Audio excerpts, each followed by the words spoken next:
RCP थे, कहा जाता था कि आरसीपी सिंह नीतीश कुमार के बाद है और उसके बाद आप आए, कहा यह गया कि नीतीश कुमार के बेहद करीबी हैं, खास हैं। बीच में कुछ ऐसा पीरियड आया कि कहा यह गया कि असली जेडीयू और नकली जेडीयू में लड़ाई हो गई, आप असली जेडीयू वाले हैं, आपको बड़ा ही छल करके पार्टी में कॉर्नर कर दिया गया। सच्चाई क्या है? देखिए, मीडिया में समय समय पे तरह तरह के कयास लगाए जाते हैं और मीडिया में देखिए इतने सारे चैनल्स हैं, इतने सारे नेटवर्क्स हैं कि जब तक इस तरह की चर्चाएं ना होगी तो काम कैसे मिलेगा बताइए। इतना सारा काम है तो चर्चा का कुछ मुद्दा होना चाहिए।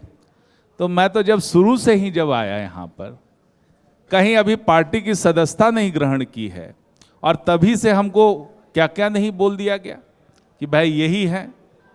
तो ऐसी कोई बात ही नहीं है। जब आदमी कोई भी राजनीति में आता है तो सीखता है, बारीकियों को जानता है और उसके बाद फिर अपना दायित्व निभाता है। पार्टियां बहुत बड़ी होती है और हर तरह के काम होते हैं उसमें।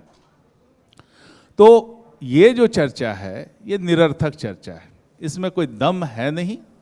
और जो कह रहे हैं नकली असली, तो पहले ही मैं इसका जवाब दे चुका हूं। जदयू तो सिर्फ एक पार्टी है, कोई नस्ली नकली की बात ही नहीं है।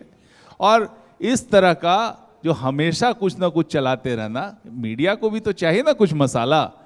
और हम तो देखते हैं कि समय समय पे एक मसाला खत्म नहीं हुआ कि दूसरा मसाला आ जाता है, चर्चा होती है। सर, मसाला भी तो आप ही लोग देते हैं ना, हम लोग। ये भी हकीकत है, मसाला भी तो आप ही लोग देते हैं।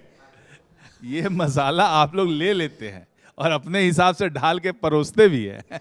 लेकिन चलिए, चर्चाएं तो चलती रहनी चाहिए। जो घटक दलों के बीच सीटों का बंटवारा होगा उसमें जेडीयू कितनी सीट के हकदार है? देखिए, जेडीयू आप हमारा गठबंधन का शुरू से देख लीजिए, जब से चुनाव लड़ रही है हम लोग के बीच में अंडरस्टैंडिंग है। और बिहार में एक अलग पॉलिटिकल रियलिटी है। आप समझेंगे कि जितने भी दल, हमारे 5 दल हैं, सबका अपना अपना समर्थन बेस है, उनकी अपनी राजनीतिक ताकत है।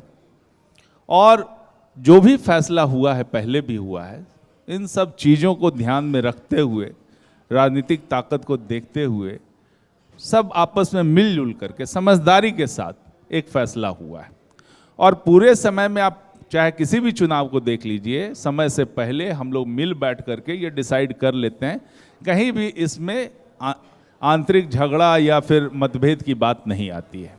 हाँ, सब लोग चाहते हैं कि उनका दल की संख्या बढ़े, हर कोई भी चाहता है। लेकिन जदयू जो है और भाजपा है या 5 दल है, हम लोग सब मिल करके बैठेंगे और ये बहुत अच्छे से सहमति के साथ सब दल को कितना कितना मिलना है वो तय हो जाएगा। क्या ये सच नहीं है कि सिंबॉलिकली भी आप 1 या 2 सीट पे ज्यादा लड़ेंगे क्योंकि आप बड़े भाई की भूमिका में रहना चाहते हैं? देखिए, बड़ा भाई छोटा भाई कुछ नहीं है। ये जस्ट 1 सीट बढ़ने से क्या हो जाता है? ऐसा थोड़ी होता है कि बहुत बड़ा हो जाता है और जीत जाता है, ऐसी कोई बात नहीं है। हम लोग जो भी दल हैं, सब ये गठबंधन है, समझदारी का गठबंधन है और इसमें सबको हम एक सहयोगी के रूप में लेते हैं। क्योंकि सहयोग नहीं होगा तो फिर दिक्कत आएगी। तो हर आदमी जो भी हमारे साथ है वो सब सहयोग का वातावरण कैसे तैयार हो, इसके लिए काम कर रहे हैं। और आप देखिए कि हम लोग के यहाँ कितने दिनों से चल रहा है, हर जिला स्तर पे 5 दल का जिला स्तरीय सम्मेलन हुआ और आजकल हर विधानसभा के लेवल पे 5 दलों का सम्मेलन चल रहा है और 5 दलों पे बड़ी भारी संख्या में सभी कार्यकर्ता जुट रहे हैं और यहाँ पे काम कर रहे हैं। तो एक तरह से कैसे मजबूत हो, तो इतनी अंडरस्टैंडिंग है कि हम लोग नीचे लेवल पे जाके कर रहे हैं। तो जब तक ऊपर लेवल पे सहमति नहीं है तो नीचे लेवल पे कैसे जाते? तो ये तो है, सब जगह पे हो रहा है। यहाँ भी, गया में भी हुआ है और सभी जिलों में, मैं भी तो 10 जिले में करीब करीब जाके देखा हूँ और बहुत अच्छी अंडरस्टैंडिंग है।